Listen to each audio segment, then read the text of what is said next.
Okay. All right. Okay. Cool. All set. Awesome, man. Thanks so much for making some time for us today, man. We appreciate it so much.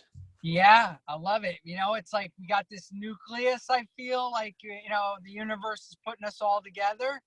Dude, 100%. I got chills. Like that could not be more accurate. Like, and we'll get into it, but it's crazy how your role, like without you even knowing, I'm sure there's so many more people like that too, but how your role played a role in our lives. Like, oh man, I was terrified of ayahuasca. Crazy. Terrified of doing it. And so I started, of course, going down the rabbit hole, you know, researching, and I'm like trying to look for positive like stories about ayahuasca, but even the positive stories were scary as shit, you know? So I was like, oh my God. And I found your documentary, and literally it's one of the reasons that I was able to like say, you know what? I'm doing this. I owe it to myself. Like, let's go. Amazing. I'll go ahead and kick off the podcast here, and we'll get going. Okay. Okay, cool. Welcome, everyone, to the Maegical Stories of Healing and Spiritual Gifts podcast. My name is David Staub. I'm here with my lovely wife, Megan. Hi, everyone. And we could not be more excited to bring on this guest today. Just to go over just a couple quick things. He's the director. Most of our audience will know him from the director and producer of the film Reality of Truth, which is a pretty controversial film that ties in spirituality, religion, and psychedelics. He's traveled the world and led celebrities, thought leaders, and the who's who of business to have life-changing experiences through plant medicine. And what we were just talking about, how we actually came across him before, before Maegical, we kicked off this company, Maegical, and there's thousands of people online that are just about this movement of healing and plant medicine and destigmatizing all of this stuff, and all just jumping aboard. That was kind of a divine vision that was given to us through ayahuasca. But before that, whenever we tried everything to find a way so much to try and heal her trauma, nothing. We tried writing a book. Like, I knew at a young age that I was going to write a book. Like, I knew it. And, I kept feeling like it's closer, but like there was always something blocking it. Yep. And I'd healed so much just through like metaphysics, thoughts are things, meditation, affirmations. But man, I still had like such deep rooted trauma, that like even that, it would have taken 20 more years of me doing what I was doing, energy work. But man, like it changed my life, and I'm so stoked that you're here. Yeah, because the on our path there, she got really nervous, and one of the absolute, I'll never forget the moment of watching your film, because I knew in my heart, I was like, man, I'm learning. I know psychedelics. I'm a big advocate because I've seen how it can heal people, but I feel like ayahuasca is the thing, man. I know but I feel like it is. But she had so much nervousness to it. And watching your film, we were in a hotel because we were traveling, and we're in a hotel. We watched it, and there was so much emotion. It was so real, and it spoke to our soul. And after, like it had beautiful outcomes. Oh, that's like all I needed. I just needed to hear like people heal. Yeah. And there's so much wonder in the way you explain things. You're so genuine. And after that, she's like, all right, let's do this. So first and foremost, thank you. I had done plenty of psychedelics too. It's not like I hadn't. Just ayahuasca, as you know, it's another level, and it has to call to you for sure. I want to tell you guys, when I found out about ayahuasca, I used to get invited by somebody in Topanga Canyon to come and do a full moon ceremony with them. And every month I would come up with some excuse. I'd be like, oh, I think I can't do that night, I got something else. I put the guy off for a year, and I just, got to a point in my own life where I was like, I need this for myself, even though I know it's going to be, the unknown and potentially scary. I have to do this. And then decided, hey, I'm going to go down to Peru, maybe try to do this like in the ultimate setting, just so I can, check that off the list as far as like I did it the right way. And, what's great is, when I made the decision to go and do it, I contacted my, my co-director, and I said, let's do this. We'll bring some people down. And he's like, all right, amazing. And he was friends with Michelle Rodriguez already. And he said, let's go tell Michelle what we're doing. Maybe she wants to come. And went over to her house in Venice, California. And I remember like we sat down and we're shooting the shit and everything. And at the end of the thing, she like slides her passport over, you know, basically gives me her passport. And she's like, yeah, I'm in. Here's my passport. That's awesome. Oh my God. Like this is happening. Anybody give me a passport before. So I was, at that point I was in. I was like, it's too late now. So yeah, man. And there's so many things. Like I love everything you're about, because there's this, I feel like this powerful shift, man. There's this powerful movement right now because people are waking up to this stuff, and you know, the stigmas and all that, man. I love what you're leading. One of the things I would love to start out with, because again, it's just a crazy synchronicity. Whenever in my ceremony, the last ceremony I had, one of the visions that came to me after her healing was this vision of the Holy Bible, and then the vision of plants. And like this calling of like, go, like there's some kind of misrepresentation in there. And then I remember come back when we were doing our share circle, and I was like, in part, because we were already writing our book, but I was like, no, part of our book has to be about, there's something in the Bible that we need to look at. And we found all of these verses, man. Like with my family, I mean, I was super conditioned, so you know, conditioned. and like they think that I'm on this like horrible path. Both of our families think we are. Seriously, Both of our families think we are. Shit show, you thought I had it more than now, like that's crazy. Yeah. And it's, they don't get it. They don't know what they don't know. But yeah. So what I'd love to start out with, so after that, we started looking up, we found like Revelations 22:2. It literally word for word says, use the leaves for the healing of the nations. Yeah, dude. There's Ezekiel 47:12. The fruit is for the food, and use the leaves for healing. Like there's all these John 20:19, 29, 30. And I think you mentioned something about this in your documentary, and I want to get to like your take on this stuff, because it says a jar full of sour wine stood there. They put the sponge full of the sour wine in a hyssop branch and held it to his mouth. Jesus received the sour wine, said it's finished, bowed his head, and gave up his spirit. And there's this constant thing about this, that hyssop. And I don't know if it's really defined, but I guess, and you talk about the manna from heaven in your documentary. How did you first start to discover these synchronicities, and what'd you do with them?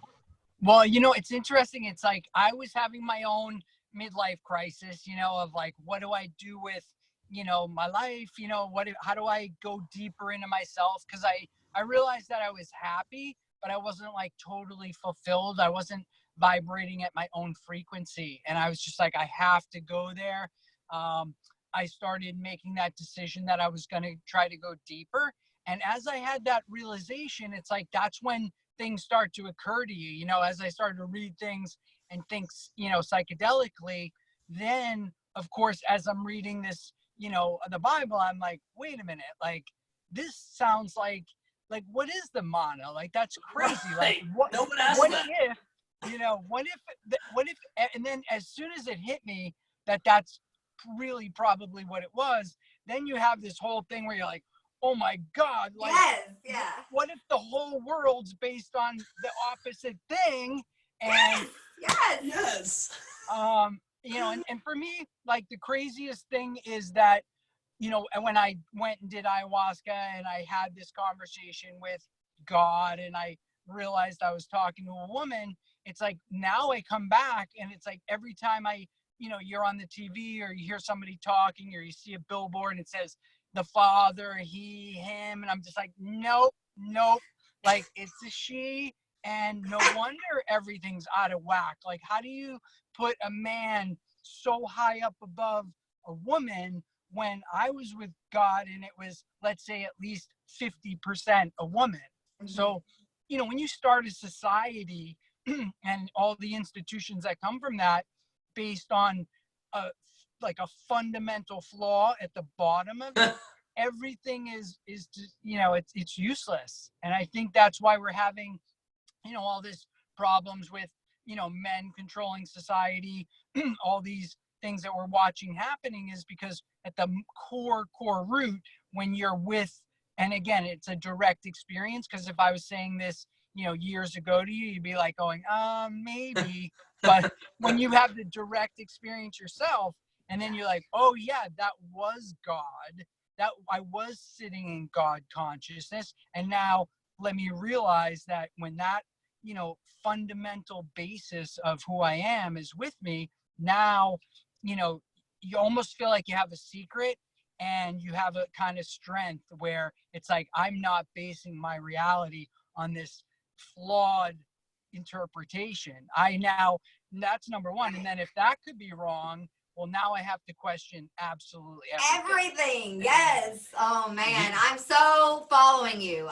Same page. You said something that was so key too, man. You said based on experience.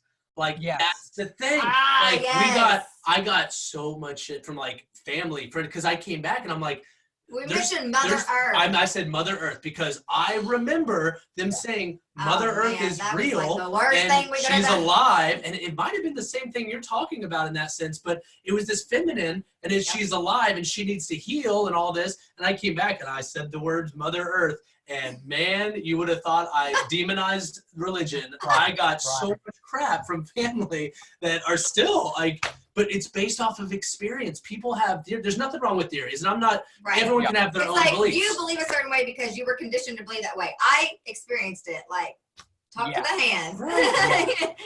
Yeah, absolutely. And I love that you said that, because you said that's based on the foundation. If the foundation's wrong, what else is wrong? Right. Yeah.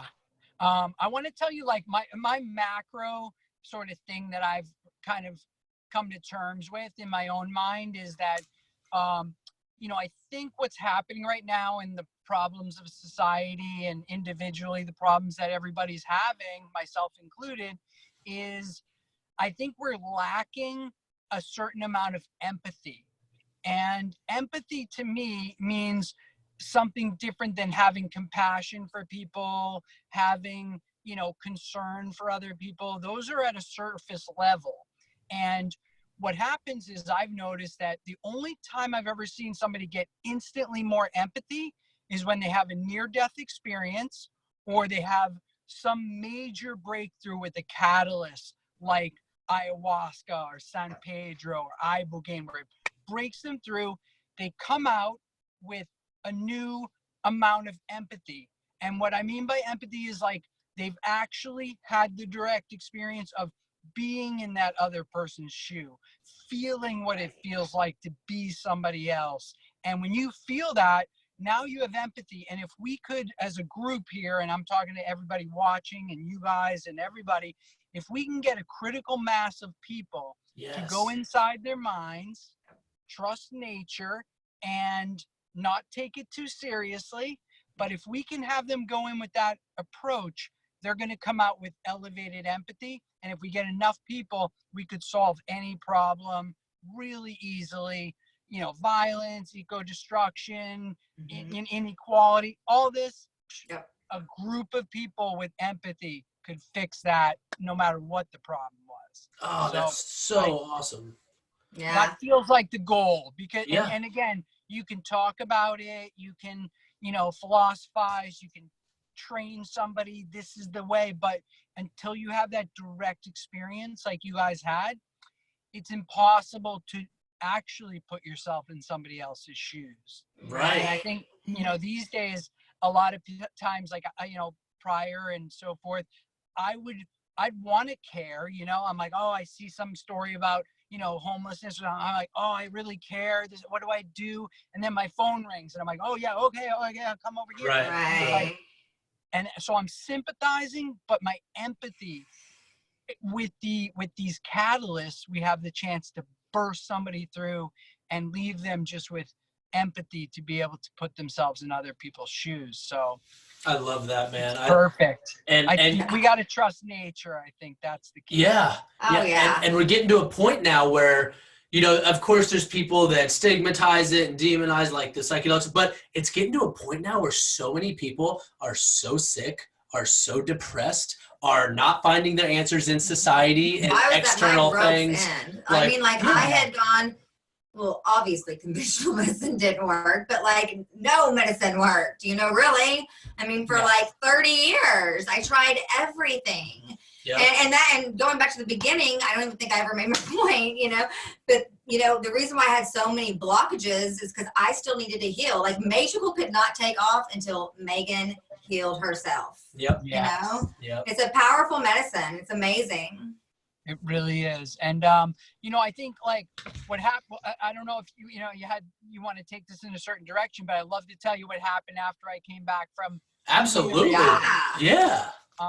It was really cool. You know, I came back and I faced exactly what you guys faced, which is I started telling everybody, oh my God, you got to go sit with a shaman. That was my next question, was the feedback. No, that's it. That was my next question. I love it. So, you know, I came back and I told people, and the people that needed it the most, when I would tell them, they'd be like, oh, Zappy, I can't do that. You know, my family, they'll like put me in a mental institution if I tell them I'm going out of the jungle, you know? So I was like, oh God, you know, let me try to find, you know, some way, some approach. And I wound up doing Ibogaine a little bit after that. I kind of, you know, just was like, I couldn't understand, again, direct experience, but I couldn't understand how Ibogaine could break a heroin addiction or a meth addiction in 12 hours. It didn't make sense. So I was like, I gotta try this. And, you know, in the plant medicine world, you have ayahuasca as the mother, San Pedro's the father, and Ibogaine's the grandfather. And of course, I realized when I did it that this was like the angry grandfather, there to show you exactly what you want to see, but in a way like not like ayahuasca, like giving you a hug and it's okay. It's like, oh, you want to see why you're messed up? Here you go. You know, kick you right out into that. So I had a great experience when I did it. It was totally life-changing. Like everything else, it comes down to the surrender, you know. So in ayahuasca, as you guys know, you know, if you don't surrender, you're going to get twice as much. And then you don't surrender to that, you're going to get twice. And so the Ibogaine left you in like the ultimate surrender. It had showed you, you know, who you are, all your mistakes, the things that, you know, put you in the shoes of the people that maybe you wronged. And then it left you in this point where you're just like, oh my God, I went insane. I can't even eat, you know, some Jello. I'm going to have to be spoon fed and I can't communicate with my kids and oh my God. And right in that moment, you want to panic, you know, but as soon as you surrender to, okay, I messed up, I'm damaged goods, boom, you start rolling straight through into that, you know, Ibogaine glow where you're just like, oh, wow, I feel so good, you know? Oh. And it comes down to that, you know, surrender, which is a critical piece of any of these things. So I did that and I came back and I still was telling people you got to sit with a shaman and they were like, nah, not happening. And so I said, you know, kind of like, give me a sign, like what's a Western medicine approach that people could accept this. And that's when I found about 4 years ago or 3.5 years ago, ketamine. And ketamine, you know, when I first started to research it, people were like, oh, that's synthetic drugs. You know, of course. You know, let me keep investigating. And it turns out conditioned belief. Yeah. So even my plant medicine friends were like, Zappy, don't talk about ketamine. It's about plant medicine. I was like, well, I think it's about going inside, you know, and that's what it's about. So as I investigated, I realized this ketamine is a crystal. It's basically, they put some salts and minerals and things together and they forms this ketamine crystals. And so they take that crystal and that's what ketamine is. So it's like, wow, you know, it's almost like the shaman has to take the vine and the leaf and put it together and make the ayahuasca with intent. And here you have to put these salts and things together to make the ketamine, but it's a natural thing that exists in, you know, organically. So as I thought about that, I was like, wow, you know, this is a crystal. It's FDA approved. You can do it at a doctor's office. And, you know, a crystal, it's like clean. There's no legacy. Even, you know, with the plants, you might have some legacy of, you know, where the plant grew, who harvested it, who prepared it.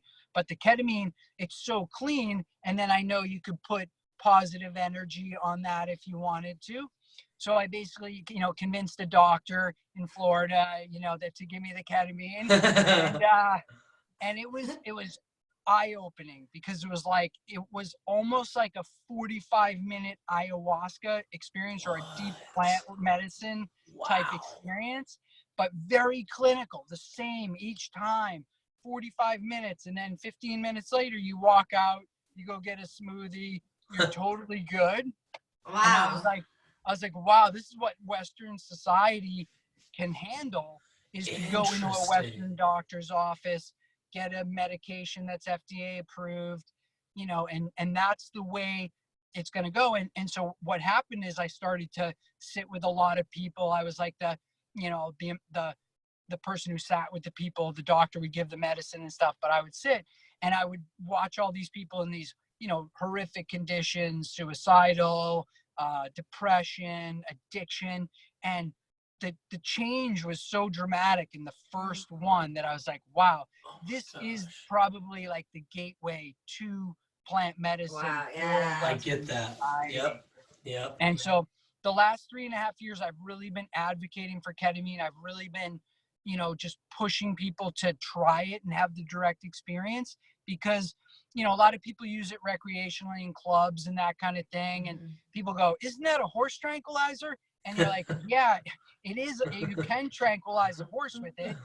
Just like, you know, oral surgeons, ketamine is the #1 anesthetic used by oral surgeons on children because it's very, very safe. It works quickly and it doesn't affect your breathing. So yeah, you can knock out a human with it. You can knock out an animal, but they figured out that in a low dose, what happened was in like Vietnam time, during the war, they would, on the battlefield, they'd have to amputate somebody's arms, and they would give them ketamine, they do the surgery, and then the next day they're back at the infirmary and the guy like cracks a joke. And everybody was like, wait a minute, like this guy hasn't cracked a joke in, you know, 2 years, and he just got his arms cut off. Like, what's going on here? Whoa. So they did a very deep look at Yale University, a study, and they realized that in a high dose, it's an anesthetic, but in a low dose, you can actually, you know, it's going to put you into this present moment awareness. And by that, I mean direct experience. You're going to have no future and no past, just the present moment. And in that state, you know, you could live 1,000 lifetimes in that 45 minutes. And then, you know, you come out of that, and the science on it is incredible. The science says that you have this area of your brain that's called your default mode network. And you have a part of that that's called your lateral habenula. And it records all the stress that you've ever had in your life. It just keeps taking it in. And when it gets to a tipping point, it goes into burst mode. And when it goes in burst mode, it shuts off all your dopamine production. So you're getting no dopamine. You're totally miserable. You have no motivation to do anything.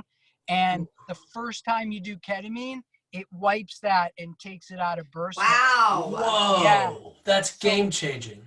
All right. I'm definitely doing this. Yeah. It's like the published results from Yale University are like 75% effective, which is in medicine is unheard of. Yeah. And, you know, a lot of it, the beginning has to do with that, you know, taking it out of burst mode. But when the ketamine metabolizes in the hours after the treatment, it actually is shown to be building neural pathways around trauma and depression.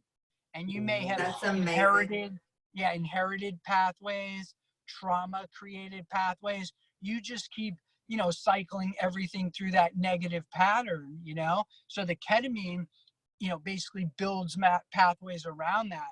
And so you come out and you're just like, you know, wow, like you have this realization that all the things that happen to you, you look at them from like a third person perspective, and you're just like, well, yeah, that happened, but like, that's not me. I'm me. Right. And then you come out, you get that metabolization, and then, you know, basically there isn't the same electrical charge on that thing. So now you start to think about it. And somebody was telling me just at breakfast this morning that they saw a video that their friend did, a 2-minute video where they had brought their brother into a ketamine clinic because the brother had been involved in a car accident and his girlfriend had died in the car accident. And he just, you know, obviously he was having a horrible time trying to get through that.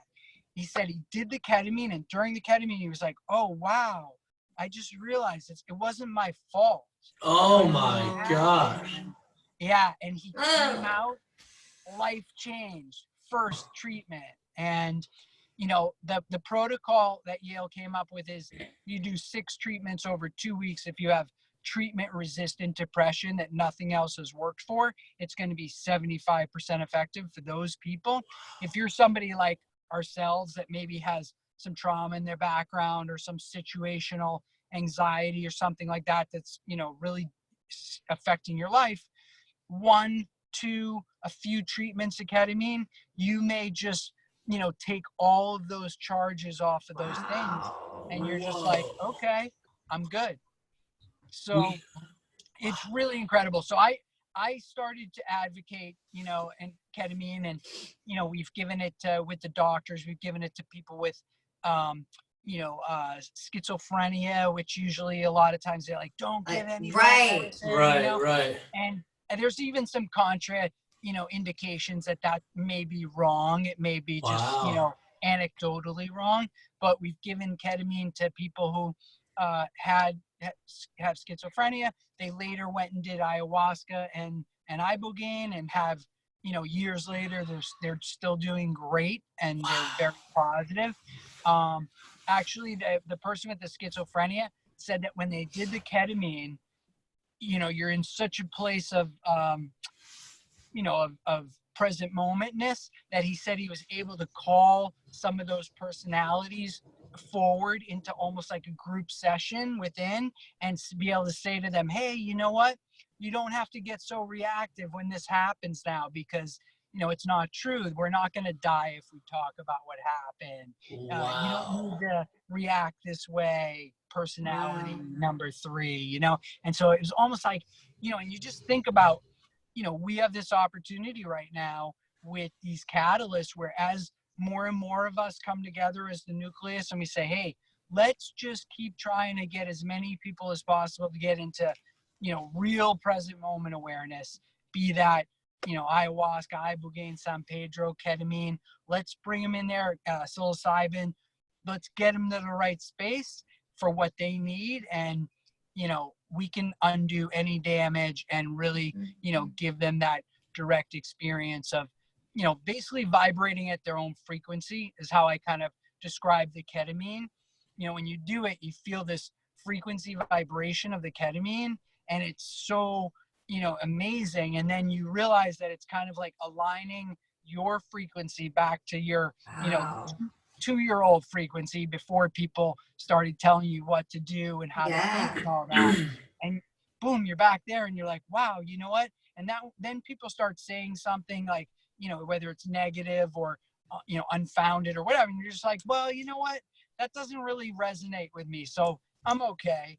Really, you're going now on frequency, as opposed to, you know, what you're seeing and your, you know, your 5 senses. It's really pretty amazing that we are sitting here, you know, in this time where, you know, it feels like everybody knows about ayahuasca. I know. It's scary how few people still know. I know, but it does feel that way. It does, because we were surrounded, because you attract that tribe and that group when you're into it. So we're like, I guess everyone should know about it. Everyone either demonizes it or thinks it's the next best thing. Like, but not so many people still have no idea. Just the other day, someone asked me, and I was like, they're like, what's your podcast about? And I like said it like everyone knows, and they're like, I could tell they had no idea what I was plant medicine. about. I was like, oh, so weed, right? And I'm like, no. Kind of. And your mission is to stop suicide 75%, right? That's your mission right now? Yes. Yeah, and this is amazing, because we could do this just with ketamine. I mean, you know, ultimately you have to add some things on the back end of that, because ketamine is great to triage somebody, stabilize them. But ultimately, you know, if they need, you know, if they have addiction profile, maybe they need Ibogaine. If they are disconnected from nature, maybe they need San Pedro. You know, whatever it is, they might need that. And then they've got to have some kind of a daily practice, whether it's meditation, breathing, something that brings them back to that experience. And what I've noticed is, after you do these master healing plants or ketamine, you have these pathways where when you do sit down and meditate and you close your eyes and you start going inside, you can kind of see a pathway and go down it. Wow. And you have those. So it's, once you do it, I think meditation and things become that much easier. But you know, the reason I say 75%, those aren't my numbers. Those are coming from the top ketamine doctors in the world who've done, you know, more than 10,000 treatments to people. And they're saying that 75% of people out of the 122 people a day that kill themselves in the United States every day, that 90 of those people would not do it if they had ketamine. That's hard to even fathom. I know. Well, the reason that happens is, number one, you go into present moment awareness where most people have never been, and that's in itself is life changing. But when you are in there, the ketamine, and again, this is the hardest thing to realize about even the ayahuasca and the Ibogaine is, you know, they seem like these ancient plants and these just, you know, plants, but the energy intelligence is so high that it's capable of so much. And with the ketamine, the technology is, you know, very, very advanced. So when somebody's sitting there, even though I've had people come in, you know, with bandages on their wrists where they actively tried to kill themselves, they come in, they do the ketamine treatment, and when they're in there, it basically opens up, like, instead of two options, like I keep doing the same thing or I kill myself. Those are my only options. That's all I see. When you're in the ketamine, all of a sudden there's like 12 options, and you start to go, oh, wow, you know what? I kind of like that. And if I did do that, it could lead to that. And it's not a big deal, this thing, that. And boom, now you come out, you've seen all these options. You're not trapped. You're not trapped. Because that's where the human mind gets, the scary thing is when people feel trapped. Like there's no answer. Yes. Wow. So it's remarkable. And so my partner in the Lamar Odom movie that I want to tell you a little bit about, Warren Gumpel and we started something called the Ketamine Fund. And basically the Ketamine Fund is basically ideally meant to, anytime somebody says they're having a suicidal thought, we want them to be able to get a ketamine treatment within, you know, 24 hours in their area, paid for by the Ketamine Fund. Yeah. And so as we tried to prove that out, that was worth doing, we said, hey, how about, you know, veterans who have PTSD? These guys deserve healing and they're not getting it. How about we focus our mini clinical trial with ketamine on veterans and give out enough free treatments to watch their progress, chart their progress, and come up with some kind of a observational reality that we can show to people. Because, you know, right now we're living in this time of observational reality where, you know, if I do a clinical study at Harvard Medical School and I spend $100 million and I give you that study, you might go, it doesn't mean that much to me.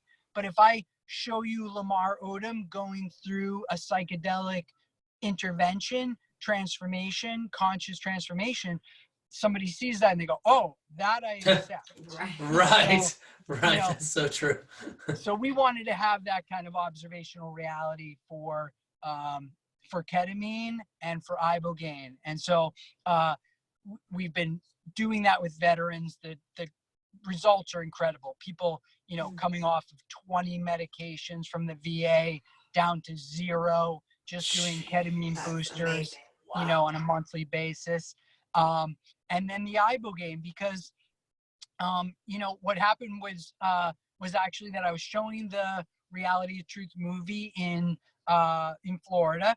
And after the screening, I was doing a Q&A, and a guy came up to me and he's like, hey, I'm friends with Lamar Odom, and, you know, he's in a kind of bad place right now. I just saw your plant medicine doc. You know, do you think you could give him some plant medicine? And I was like, well, you know, let me talk to him, you know, bring him to me. I'll talk to him about it. And he came, and I said, look, you know, I have relationships with these ketamine clinics, and why don't you come with Warren and I and do a ketamine treatment? And, you know, you've always, you know, been a champion in basketball and the Kardashians and everything like that. You've been, you know, looking for answers outside of yourself, and you've never had the chance to go inside. Yeah. And so, Lamar was like, yeah, that makes sense. He had always been told to stay away from psychedelics because, of course, you could go crazy. And, there's a lot of kind of, racial inequality even in psychedelics, because if a white kid has a freak out on LSD or something, they're going to go see a therapist. Their whole community is going to be like, hey, we're behind you, Right. But if you're an African-American person, you do it and you have a bad experience, you could get shot. You could be put in a mental institution forever. Right. So Yep. he'd been told, like, just don't do that, Right. And so Right. he resisted it. And so I said, come do the ketamine. We'll guide you and we'll film it. And, maybe we could share this in some way. And so he came, and it was awesome because he went inside, and you see in the movies, like, wow, he's like, I just never felt so good in my whole life. Wow. Wow. I'm ready to like do this. Yeah. So That's amazing. My God. Yeah. And so I gave him a series of these and we filmed it, the ketamine, and he got to a place where he was like really, in a good place. He was stable. And so I said, look, Lamar, you have an addiction profile.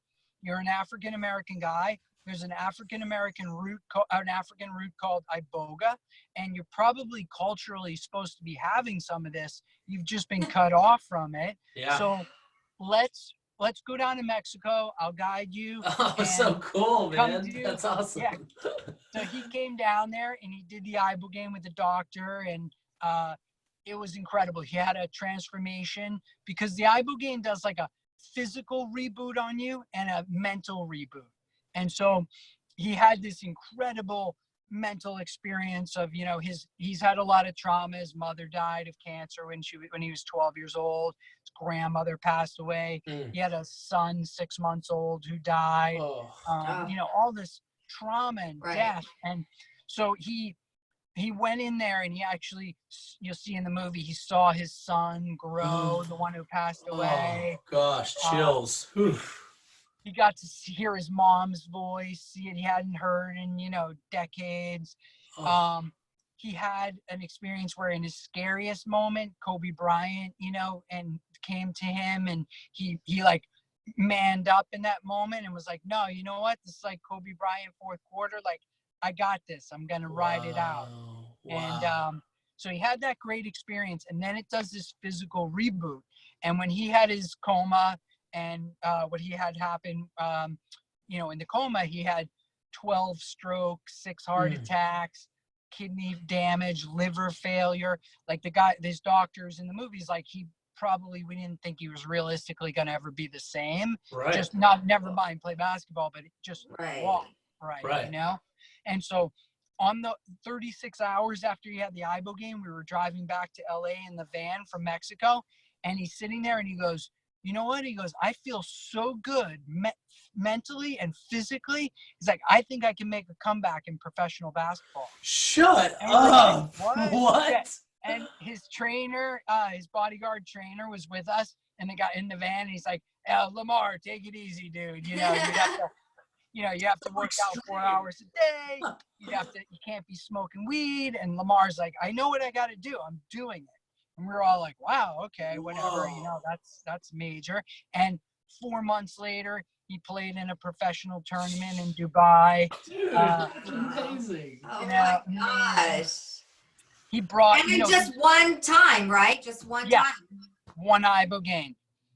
Immediately after, and the thing about the Ibogaine is like a day and a half later, you're all of a sudden you feel amazing. And then the next day you feel even better. The next day better and better. It just keeps going. And you're just like, wow, like, could this be real? And so he was able to have that rocky experience of making his own comeback. And he says in the movie, like, I almost died. I lost my fear of death now. Like, who cares? Maybe I'm not the player that I was, but like, I shouldn't even be here. So I'm not going to be scared. I'm just going to go for it. And he wound up reconnecting with his ex-wife and his kids in a much deeper way. He brought his father, who's been on methadone for years, brought him to do ketamine treatments in New York. And so it's just really been spreading, man. It's spreading. I love that. So what I'm hoping is this can be, what reality of truth was for San Pedro and ayahuasca, that this Lamar movie can be for ketamine and Ibogaine. And when's it getting released? So we're discussing it right now with all the networks where we're going to distribute it. Nice. The movie's finished as of a couple weeks ago. So we're just having these conversations. And the executive producer to him, Jeff Beecher, who's a legendary, famous guy, Beecher's Madhouse. Okay. He's, an incredible, he's the most dialed in person in Hollywood and in, society as it relates to, bringing opportunities out. And another guy named Jason Berg, who's an amazing filmmaker, and he helped us to, kind of craft it into an amazing, piece of material. And now we're going to go out as a group, and Jeff Beecher is going to go out and, basically, have all of these people that he has access to, look at this, and as they see it, and I think like everybody, and they go, wow, you know what, Lamar, that is so cool that you would open yourself up this open and allow, them to film it and share this. And so what I'm really looking forward to is, when the movie comes out, let's say it's streaming in the next, month, 2 months, whatnot, that people are going to come up to Lamar and say, hey, you know what? You saved my brother's life, or you saved this person's life. Because of course it will. Absolutely, that's going to happen. Done. Like, you are literally, the concept that putting that out, there is without a doubt it's going to save lives. Like, it's just going to. Like, it's going to open people's minds up, especially the day and age right now. That is amazing, man. Yes. We've gotten I'm excited. I'm really lucky, he's an incredible subject because he's kind of like Michelle Rodriguez, where he's his own independent thinker. Yeah. He's very intelligent. He's funny, knows how to communicate, and he's not under the, wing, or under the thumb of, the Hollywood establishment where they go, don't get filmed doing that. Don't put anything out. He was like, just like Michelle, he was like beyond that. He was like, well, I have to do this for myself. So I'm okay with it. Yeah. So he's just fantastic. And I think he's going to be kind of the poster child for talking about mental health and the fact that, even if you're, having all the success in the world, you can still have anxiety and depression, and you have 100%. to dive inside if you want to really, get to some place that's gonna, change your whole world, and, that you could live your life differently going forward. So that's awesome, man. All those things are within, man. That is awesome. Yeah, we've on our podcast, when we launched it, we interview people from all over the world that have had incredible healing experiences, and we've had multiple come up that have not only healed from Iboga and Ibogaine, but now they've like opened a facility that does it. Someone in Mexico, someone in Canada, someone healed over like 35 years of bulimia. 35 years of bulimia. Yeah. Wow, No, this lady Karen was amazing. Like eating disorders, it's healed because it resets the brain. Like it's amazing. And addiction, like, there's so many. And the fact that it can do it in one session with it, that is incredible. It's incredible. What's really amazing is they even say that a flood dose of Ibogaine is like over 1 gram, over 1,000 milligrams. But if you do, they say a micro dose, okay, so like maybe 10 milligrams a day, that it's anecdotally being shown to reverse Parkinson's disease. Wow. Yeah. I've never heard that. And who knows what else? Yeah. So we have to, we got to be open to studying these things. And I think that's like the renaissance of psychedelics, is that, these plants and these catalysts are going to be studied. Yep. And, of course, just like a peanut allergy, there's like 2,500 people a year that die of a peanut allergy. Yep. We have to be better at screening that stuff out. And I'm sure it's the same thing. If anyone ever were to have a problem with these plants, they obviously probably could have been screened out. We just have been in this, taboo subject area where it couldn't be studied, and we couldn't figure out what the doses that you need, what, the safety profiles are. But, at the end of the day, these things are so safe that, again, nobody's really ever died of ayahuasca or any of these things. It's just, maybe they shoot heroin in the bathroom and then they go in and do the ayahuasca. Right. Of course you're going to die, Right. The thing itself is is not, it's, first of all, it's not dangerous, but secondly, it's also, as long as you do it in the right setting with the right people and you're in the right environment, for sure. You're gonna be fine. And what I even love about ketamine, probably most, is the safety profile on it is very high, and it kind of needs the least amount of integration. Interesting. So when you do ayahuasca, it's like so great to have people to help integrate you and spend the time and, you know, work with all types of, you know, different people with experience. The ketamine, it's kind of like, it's such a direct experience that you yourself can kind of work through these things, and now you don't have these electrical charges on them, so you're just kind of like, well, I think I just integrated that experience, which is like, wow. You're opening our eyes to ketamine. I've heard about it, but this is, I love this because I'm learning. Because I've only seen it back in the day when I went to festivals all the time and lived that life, you know, and I didn't never think of it as like medicinally, you know? I know, and that's amazing. And correct me if I'm wrong, I read somewhere you wrote a letter to Donald Trump trying to legalize Ibogaine. Is that correct? Can you tell us about that? Yeah, it was like a great moment where I just saw this moment. That's so cool. Who does that? That's so cool. No, it's, you know, I like seizing on moments. You know, like I one time did a Super Bowl ad during the 2000 Super Bowl for a company that I had, and I just, you know, saw that as a moment where everybody's consciousness was tuned in. Everybody was watching, you know, commercials in a positive way. So it was different than spending money on just regular commercials. So basically right when Donald Trump got inaugurated, the following Saturday from when he got inaugurated, I, with some other nonprofit people, I said, let's write a letter to Trump. Let's ask him to make the opiate epidemic a first 100-day initiative. And non-political, you know, it's just, hey, we have an epidemic. We're asking you to make this a top 100, you know, important issue, first 100 days. And in that letter, just basically spelled out how ketamine is being used, some of the cases in which it's used, Ibogaine and how that's being used. And just, again, it was more like, it wasn't blaming anybody. It wasn't saying, hey, why aren't you doing this? It's more like an acknowledgement that, hey, even doctors don't know. Even people who own treatment centers, traditional treatment centers, don't know. So why, I'm not going to get all mad about it. I'm just going to try to educate. And, you know, the idea was that when he was inaugurated right then, we knew that he read the New York Times, the New York Post, and the Washington Post every day. He was consuming those. Yeah. So we knew that, you know, he was going to see this letter. And we were lucky enough that, you know, they appreciated what we were doing. They printed it on the back page of section 1, so everybody would see it. And you know, you never know, you know, where the connection point's going to be. You know, a while later, I was at an event and Katie Couric was there, and I was talking to her, and she's like, "Oh my God, I just realized you're the guy that put that, you know, ad in the New York Times. Like I read that that day." That's awesome. You know? And, wow, you know.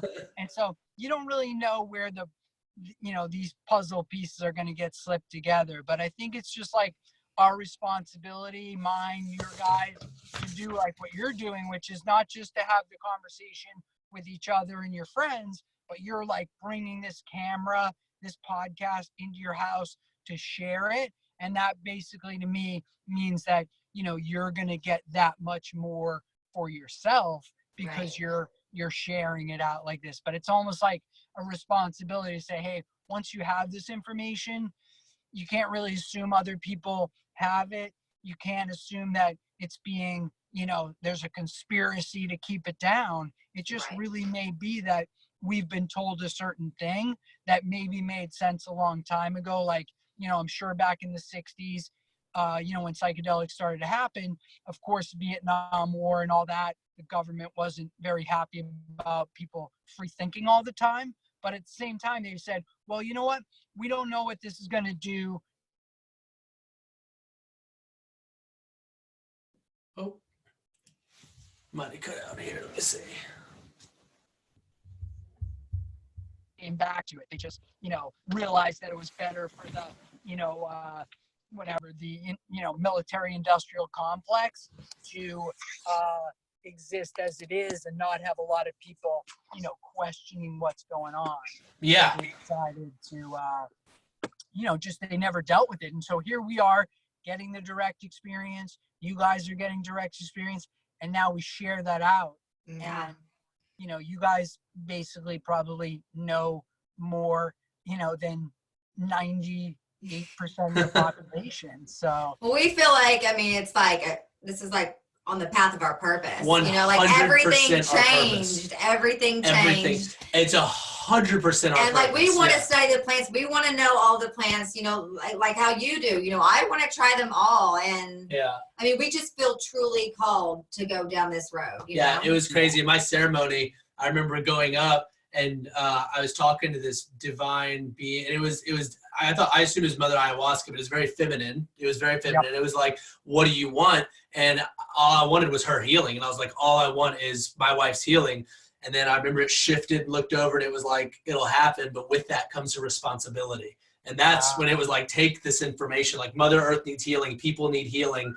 And it was just like, it just shot me back. And I was like, okay. And that's whenever, like within a week after leaving, we started the group, and it took just off. It like divinely blew up overnight. It was 3K people in like 3 months. So like, it was it just blew up. And like now I have meditations that I've like recorded on YouTube. I never would have thought I would have done that. Ever. There's definitely a power at work right now that is connecting the pieces to like help everyone ascend and heal and find like love within themselves and all of this awesome stuff. Because people need to know that they can heal. Mm-hmm. They just need some facilitating, And there's this, what I love about too, it's brought this sacredness. With psychedelics, I get it. Some people can use it however you want. But there is absolutely this sacredness to plant medicine and psychedelics and like these medicines, like ketamine, like there's this sacredness to like going with shrooms now. And like shrooms. Back in college, I didn't look at it like that, but now I do. Now it's very. I use it a totally different way. I set an intention. It's ceremonial. It's like a ceremony with an intention and a surrender of like. Although ayahuasca gave me no other option but to surrender. Woo-wee. That's a great segue, like to talk about psilocybin, because I think for me. I'm involved with some people that are, I believe are created an incredible microdose product, the way that they grow it, the way that they stack it, the way that the consciousness of the company. And I really believe that the psilocybin microdose will replace all antidepressants. Shut up. That's amazing. That's awesome. It is. And I say that because when I microdose and I have this experience where I'm really, really clear, I have a lot of energy, I have like a little bit of an under, vibration of like positive joy energy. And I'm just, every time I do it, I'm like, you know what? I'll bet this is what people want to feel like when they take an antidepressant. Yes. This is it. Yes. So, and there's so many studies that those antidepressants, a lot of them, it's crazy. Like that's a whole nother time. The side effects, but also some of them, it's like there's as much of a sugar pill. Like it's crazy. It doesn't get to the root problem anyway, so it's just nonsense. Right. It doesn't. And I think like you really hit it on the head. Is like when you're younger and you're doing some of these things, and it's recreational, it's exploration, that kind of thing. I have no problem with that. But I think when you get older, and as this society's gotten more accelerated into some negative situations that we find ourselves. Well, now you're like, okay, could I use this for my own spiritual well-being, my own vibration, my own, myself? And so, that's why I think these things, when you do use them in that sort of sacred way, and like my advice when I tell people, people call me up and they're like, hey, I'm doing an ayahuasca, my first one, or I'm doing this big journey. What's your advice? And my advice is always the same. It's just, go into it with the intent of just expanding your consciousness, rather than, let's say, hey, I want an answer to this, or I need to know why, or what am I supposed to be doing? Just let that go. Just go with, I want to expand my consciousness. So that way you're going to definitely have a good experience. And then secondly, I always remind him the quote from the Maharishi. And he said, we have the serious responsibility to take nothing serious. I love that. And I think you guys, I'm sure, know in the ayahuasca that, you know, how you react to things within there is how, you know, it goes. And so when you're, you know, when you're not reactive, you know, especially like in the Ibogaine, where there's a shaman who's there with you and he's even walking you through, you can, you know, talk to him about what's happening in the trip and ask him questions. You know, it might be like, you know, you're walking down the road and you see a building and somebody's like, hey, come in the building. And you say to the shaman, hey, somebody's trying to get me to go into this building. Should I go in there? And the shaman's like, well, what kind of building is it? And you're like, I don't know, like government. And he's like, no, too much pressure. You know, keep going. And, you know, you have like these, you know, just incredible experience that have to be experienced to be understood. And I had a few of those in the Ibogaine that are just, you know, that when I tell people, they're just like, that it's not even possible. But in my direct experience, it was real. Yeah. That's the next one we got to try. Yeah. That's it. For yeah. Sure. Well, we've done a few podcasts with people that that facilitate Iboga. So that's awesome. Yeah. And the Iboga, you know, it's like I said, it's, you know, my friends were doing it the night after me and they were like, oh, how was it? I was like, don't do it. Absolutely don't do it. You know, I was dead serious because I was still sort of, you know, in there. But, you know, the next day I was like, wow, you know what? Like this was incredible. But it's one of those things where, you know, if you have an addiction, you know, absolutely get in the right setting and go do it. And, you know, I just want to tell you one thing just because I'm thinking about the reality of truth. Yeah. And, you know, I had this incredible experience with Joel Osteen, the preacher, who's in the reality of truth, who says, I remember that scene. Oh. Yeah, it blew my mind when he was saying it to me. But what was really cool was some advice that he gave me after.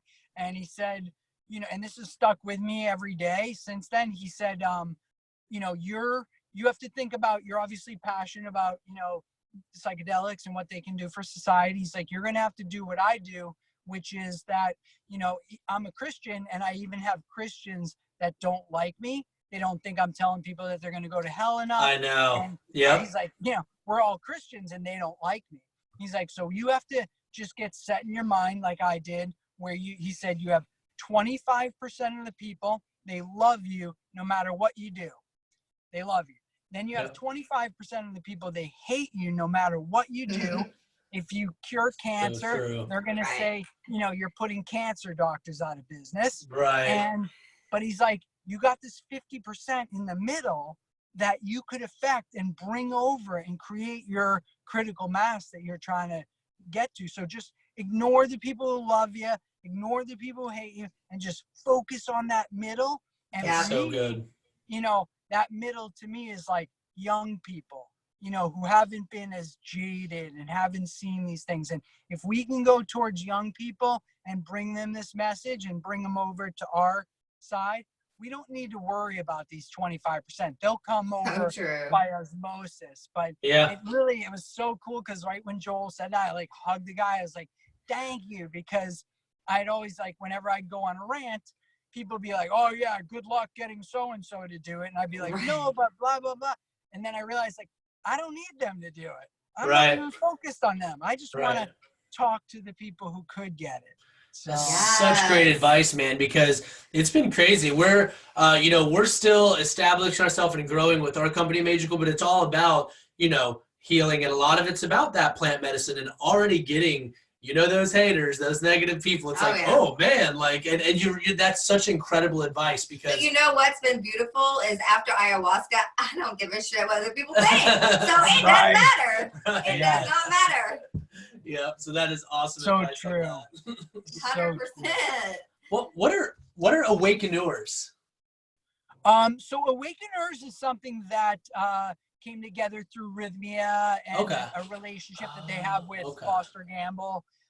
You know, it's basically trying to find people who have the consciousness of plant medicine, but want to do something entrepreneurially with it, and they kind of to find ideas and concepts from people that are already consciously tuned in. So that's like an interesting place to be, because I think, you know, like I said, when you've transformed yourself and you're vibrating at your proper frequency and you have more empathy, you know, the ideas that are going to come to you, the concepts that you're going to be open to are going to be probably clear, but they're also going to be, you're going to be okay with them. And, you know, you think about all these businesses that now exist that we take for granted, like Uber or Airbnb. You know, it's like, if I had told you 5 years ago, oh yeah, you're going to be renting out your apartment to people, right? Like, zero right. % chance. Right, you know? right.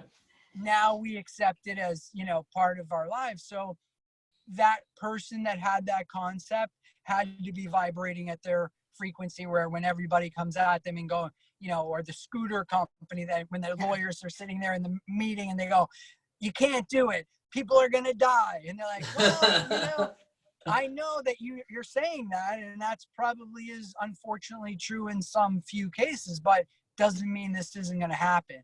And I think to have that level of vision and, you know, just conviction, like, how are you going to get that unless you're vibrating at your own frequency? Totally. And, you know, the people who've done plant medicine, who've had that breakthrough, they are vibrating there, and they do have that confidence, and, you know, they can do anything, because nobody can knock them off of what they want, even if it sounds quasi insane to everybody else. Mm-hmm. That's awesome. Definitely. Yeah, we're actually going back and doing ayahuasca again in April, so just a couple months. Wow, nice. And so tell me where you guys are based again. We're in Austin, Texas. Okay. All right, cool. And if you're ever in Austin, let us know. We got we'll take you to the best coffee houses and all over. Just let us know. Austin's great. Surely you've been here, right? Yes, I've been. I'm think I'm coming back relatively soon, but I will say this. I would love to get you guys treated with ketamine, and I say that because beyond just the fact that you know, can handle it and you have influencers and so forth, that I think, you know, it's a yin yang to plant medicine. So it's kind of like what you get from plant medicine, which is beautiful, when you put that together with what you get from the ketamine, it's kind of like it completes somehow, you know, the puzzle. And I kind of think a lot of people who, you know, have a lot of ayahuasca experiences, you know, I want them to do the ketamine, because it's like that yin yang is going to do something for your ketamine experience, your ayahuasca experience, plus your meditation practice, plus you're just walking around in society and just being like a really, you know, again, that frequency being very rooted and nobody able to push you off that. So you're so kind. I can't tell you how much I appreciate it. This is my world here. We got about 70% healing, I would say, the first time from ayahuasca. So, it was an intense. I mean, it was like an exorcism. So much trauma. I thought I was dying. So much trauma as a child. So much trauma. Yeah, a lot of trauma. A lot of it was suppressed. So it was just life changing. But like, I mean, the PTSD is gone. Yeah, it's gone. Yeah. Yeah, and the darkness. There was such dark. Not like I was a mean person. There was just from all the trauma. But it was lifted out of me. And I felt it leave me. It was like watching an exorcism. It was. No one else in the ceremony had an experience like I did. The shaman even brought her to the middle and did a specific healing ceremony on her in front of everyone. It was. But I've been a completely different person since. Wow. And have you guys ever had the experience with San Pedro? I've not done it. I want to. Yeah. It's on the list. Yeah, that one's another one where I think, like, what I've noticed about it is, you know, in Western society, people have become detached from nature. You know, they never put their feet on the grass. Grounding. We do grounding walks every morning. Got to, man. Most people never do, and so they become we get weird looks. Yeah. And the San Pedro, it's like it puts you right into nature. It's like so fast, and all of a sudden you're just aligned with nature. And then you come out of that and you have this alignment with nature. And I think like that's something that we as a society are suffering from, is just detachment. And wow, here's this and the, ayahuasca, San Pedro, Ibogaine, it's like, if this San Pedro can connect you to nature, the ayahuasca can connect you to feminine creative energy, and Ibogaine, if needed, can bring you back to your original frequency, your original physicalness. We got everything we need. It's so hopeful, You just need one big healing center. Yeah. Is what we need. That offers everything. It has everything. Yeah. Put it on the vision board. Put it on the vision board. Life goal. Yeah. It really needs to happen, because like I said, there's got to be a place where people can come and do these transformative catalysts, where there's going to be non-judgment. It's not going to be, problems with, race or gender or these things. It's just going to be, people who've had the experience, who want to help others. Pure empathy, right? And get that empathy. And if you can do, if society can have Las Vegas where you can, gamble and sex and drugs and you have to have another place that is, the counterbalance of that. If you're going to that's our ultimate goal. We don't have an exact vision yet, but we know that we do want to have a retreat center, or maybe multiple retreat centers, but we're still trying to figure out what that looks like. Right now we're just kind of going with the flow. Yeah. Awesome. Well, we got to get you ketamine experience. So that you have that, and then I'm really curious what your next ayahuasca is going to be like. Me too. Well, that is it's never what you think it's going to be or exactly what you want it to be. Yeah. Exactly Always what you need. That's right. Man, it has been so cool talking to you, man. You guys too. I truly appreciate you making time for us and chatting with us on here. Before we get off, I know if there's that fund, we'll be happy to post that on all of our links too. Is there anything else you're working on that you want to mention or talk about, or where they can find you? So the Ketamine Fund is a place that we're accepting donations. Cool. We've been trying to get as many people treated as we can, but it's going to take a lot of people. It's going to take a lot of money, because you have basically 120 people a day killing themselves. That's 45,000 people a year. Around them there's 20 people like that are active. That's 1 million people. So if we can do ketamine on 1 million people, have those resources, that's where suicide's down 75%. Wow. So that's an important. Check out ketamine-fund.org. You can see some of the veterans that we've treated. Amazing testimonials.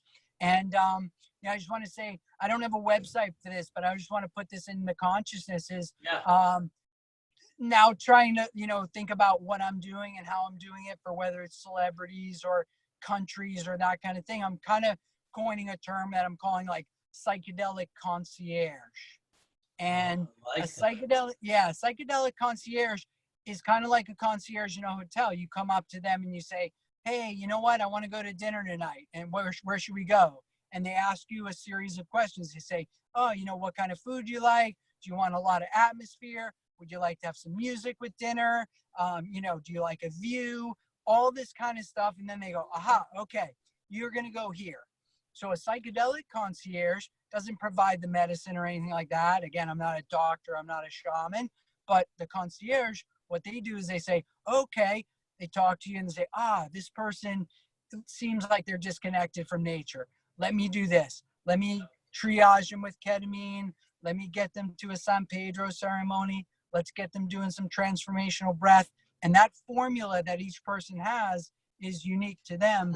But ultimately, that formula is going to, be incredible in somebody's life. That is a universe, a world game changer. Idea. Man. That's awesome. Love it. That's awesome. All right. Well, however we can support you, man, you just say the word. Thank you so much for being here with us. Too. Thank you so much. Yeah, the last thing we always ask everyone that's on here, last question, if you could leave the world with one message, what would it be? Probably trust nature. Okay, I love that. Awesome. I love it. Yeah. Awesome. And if people can do that, I think, we can really get to that critical mass really quick. The empathy level will be high, and every problem we have is just, it's a very easy, and all of them, they're not even problems. They're, really opportunities. So trust nature. There are opportunities. Man, I love it. Thanks so much for being on, Zappy. You are the man. Appreciate everything. Thank you so much. Love you. Yes. Take Have a care. great one, brother. You too. Bye-bye.